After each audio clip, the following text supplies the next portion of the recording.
Alhamdulillah. Alhamdulillahilladzi manna alaina bi ni'matil Islam. Wa la yazalu iwali ala ibadihi mawasimal fadli wal in'am. Wa ashhadu an la ilaha illallah wahdahu la syarika lah dzul jalali wal ikram. Wa ashhadu anna sayyidana Muhammadan abduhu wa rasuluh. Allahumma fasalli wa sallim ala sayyidina Muhammad kana sadiqal wa'di wa kana rasulan nabiyya wa ala alihi wa sahbihi alladzina yuhsinuna islamahum wa lam yaf'alu syai'an fariya amma ba'du faya ayyuhal ikhwan usikum wa nafsi bitaqwallah wa ta'atihi la'allakum tuflihun. Qala Allah ta'ala fil Qur'anil Karim, a'udzu billahi minasy syaithanir rajim. Bismillahirrahmanirrahim. Ya ayyuhalladzina amanu taqullaha wa qulu qawlan sadida yuslih lakum a'malakum wa yaghfir lakum dzunubakum wa man yuti'illaha wa rasulahu faqad faza fawzan 'azima. Wa qala ta'ala ya ayyuhalladzina amanu taqullaha haqqa tuqatih wa la tamutunna illa wa antum muslimun. Shadaqallahul azim. Jamaah Jumat rahimakumullah. Di awal khutbah di majelis yang mulia ini, marilah kita tingkatkan ketakwaan kita kepada Allah Subhanahu wa taala, yaitu dengan menjalankan perintah Allah Subhanahu wa taala dengan ikhlas, khusyuk, lagi penuh tawakal, juang menjauhi larangan Allah Subhanahu wa taala. Salawat dan salam mudah-mudahan tetap terlimpahkan kepada Nabi Muhammad sallallahu alaihi wasallam. Jamaah Jumat rahimakumullah. Salah satu ciri orang bahagia adalah mendapatkan rizki yang halal lagi melimpah. Dalam kebahagiaan itu menjadi berkah manakala memanfaatkan rizkinya untuk kebaikan, berderma dengan sesama, serta menggunakannya di jalan yang diridhoi Allah Subhanahu wa ta'ala. Maka orang yang demikian ini akan meraih predikat orang yang sukses secara hakiki.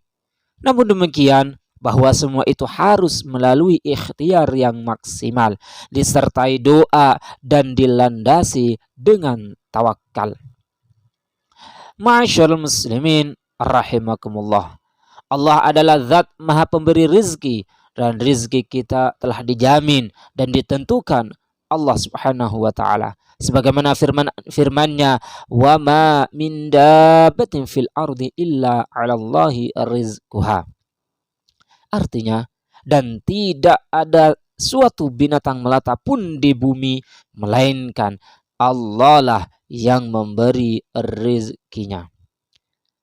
Secara lahir untuk meraih rizki dan kesuksesan ada 3, yaitu pertama ikhtiar, kedua merubah diri sendiri, dan ketiga menggunakan ilmu. Sebagaimana firman Allah Subhanahu wa taala, yarfa'illahu alladhina amanu minkum walladhina utul ilma darajat wallahu bima ta'maluna khabir. Artinya, Allah akan meninggikan orang-orang yang beriman di antaramu dan orang-orang yang diberi ilmu pengetahuan beberapa derajat, dan Allah Maha mengetahui apa yang kamu kerjakan. Quran surat Al-Mujadilah ayat 11. Innallaha la yughayyiru ma biqaumin hatta yughayyiru ma bi anfusihim. Artinya, sesungguhnya Allah tidak akan mengubah keadaan suatu kaum sehingga mereka mengubah keadaan yang ada pada diri mereka sendiri. Quran surat Ar-Ra'd ayat 11. Ma'asyiral muslimin rahimakumullah. Selain secara lahir, maka kunci meraih rezeki juga harus ditempuh secara batin, yaitu dengan berdoa, bersyukur, dan tawakal kepada Allah Subhanahu wa ta'ala. Ketiga ikhtiar itu pun harus dilandasi takwa kepada Allah agar senantiasa diberi kemudahan dan bernilai berkah.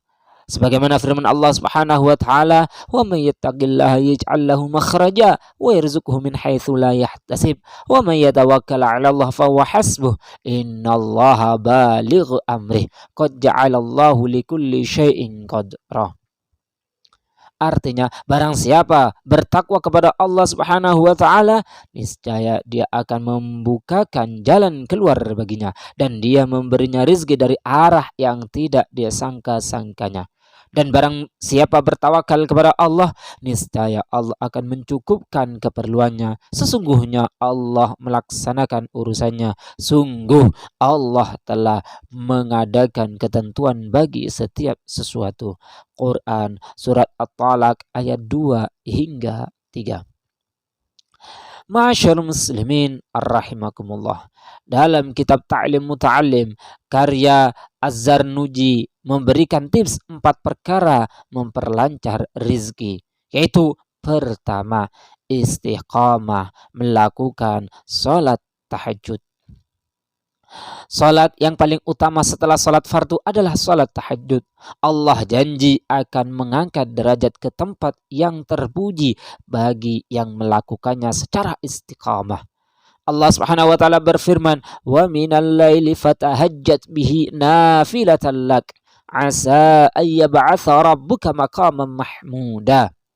Artinya, dan pada sebagian malam hari bersembayang, tahajudlah kamu sebagai suatu ibadah tambahan bagimu. Mudah-mudahan Tuhanmu mengangkat kamu ke tempat yang terpuji. Kedua, istiqamah salat duha. Salat ini merupakan senjata yang ampuh untuk menarik datangnya rezeki. Dari Nu'aim bin Hammar Al-Ghatafani, beliau mendengar Rasulullah sallallahu alaihi wasallam bersabda, qala Allah azza wa jalla, ya ibna Adam, la ta'jiz an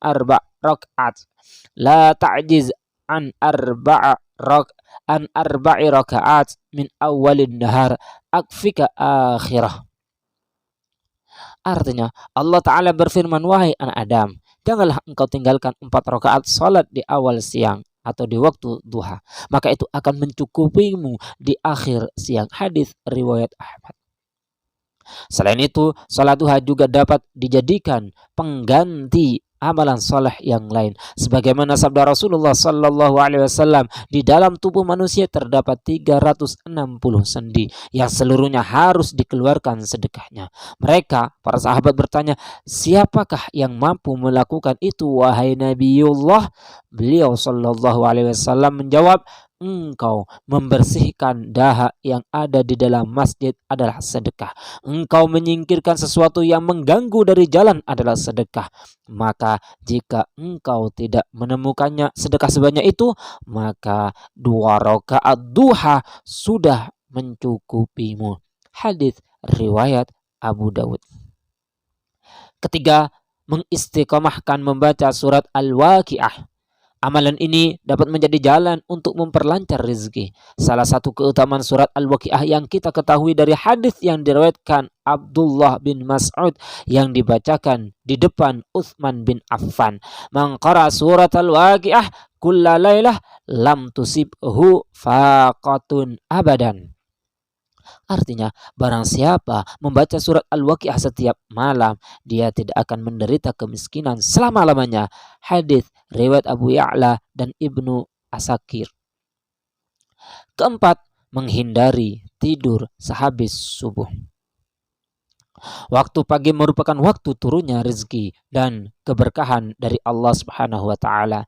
Karena itu, siapa yang tidur pada waktu itu, maka tidak akan mendapatkan bagian rezeki dan keberkahan dari Allah Subhanahu wa taala. Hal demikian diungkapkan oleh Syekh Ibnu Al-Qayyim, wa naumuhu as-subhah yamna'ur rizqa li'anna dzalik waqtun tatlubu fihi al-khaliqah arzaqaha wa huwa waqtun kismatil arzaq fanamhu hirmanul illa li'aridin aw darurah.